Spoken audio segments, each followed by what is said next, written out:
very low bridge over the Mississippi, right at the mouth of the Mississippi. And the reason they built it was because if it's low, cargo ships can't go through it. So what has to happen is you have to, and they declared it a landmark by naming it after a governor, so you can't tear it down. And this was Mississippi's idea for making, Louisiana's money for making money. Basically, they charged taxes on all the cargo to unload it before the bridge and then reload it onto another ship after the bridge. And so they made tons of money on this. And this is still going on today. This was done in the 1930s. And basically, it makes all the Midwest companies less competitive because they have to now include the price of unloading and reloading the cargo onto all their shipments, right? So, and this has been going on since 1930. It's still there today, and it's still implemented. So, these are some of the things I'm researching for my next edition. And we'll open it up to Q&A right now. Yes.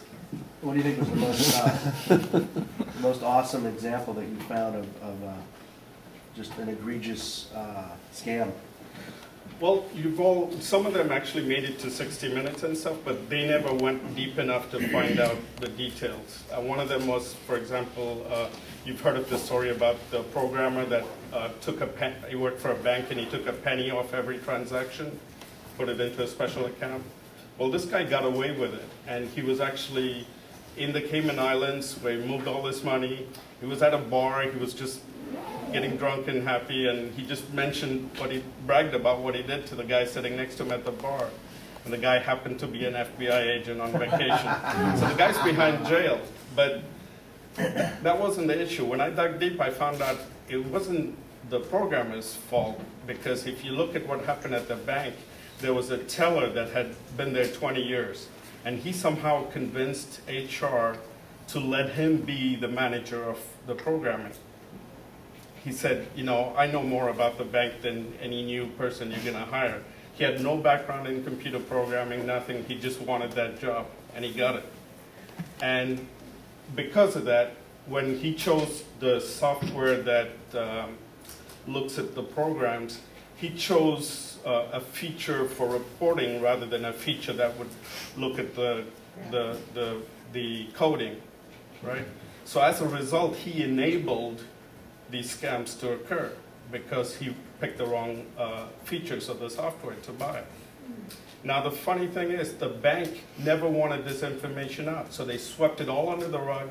Nothing ever changed. This guy is still there, still managing programmers, and nothing's ever changed. So most of these stories, nothing has happened about it.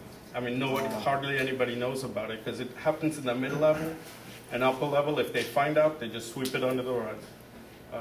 Yeah. Why do they conceal it? Is it because they're embarrassed, or? Of course, they'll lose customers if they find out that this is being done to their money. Yeah. Is there a common biggest problem that startups have that cause them to go out of business? Yes. Most startups, I'll give you another example of a startup. I worked for a startup that created they took the USB drive, and on it they put a program, an encryption program that lets most bank employees have about 20 passwords they have to enter to get into 20 different programs. Plus they have to change it every month, which is a lot of things to memorize. So what they do is they actually write these stick counts all over the desk, and of course anybody can pick those out. So what these guys did was they developed encrypted stuff on a USB drive where you put all your passwords and the fact that it needs to change every month. You program it in, and then all you have to do is plug that one thing in. You have one password to get into that, and then you can open all your accounts without memorizing any more passwords. It's a brilliant idea, right? But the thing is, what they didn't do is they didn't do their research beforehand to find out if it's necessary or not. Because what I found out was what I've been using all my life. I also have about 20, 30 accounts I get into, is you don't need that. What you can do instead is, and I wrote about this in the book too, if you can create an equation and then use that equation over and over again. So all you have to do is memorize one equation, right? And that equation is going to change for every single website or every single program you need to get into. So for example, Yahoo, you may take the second letter, YA, so you take the A, and then you put your birth date to it, and then maybe you do something else. You look at some of the code on the page, and you can basically create, and you can make it as complicated as you want. You can put square roots and all that kind of stuff. So basically, but all you're doing is memorizing that one equation. That's it, and use it on every single website. So this company is still in business, but what they're finding is a lot of people aren't buying their USB drive because they really don't need it. So the common theme you're saying is that the startup doesn't identify a clear need in the Exactly. market? They don't like. There are other startups that have brought me in early enough that I would do the research for them and say, look, I know other companies that are doing something similar.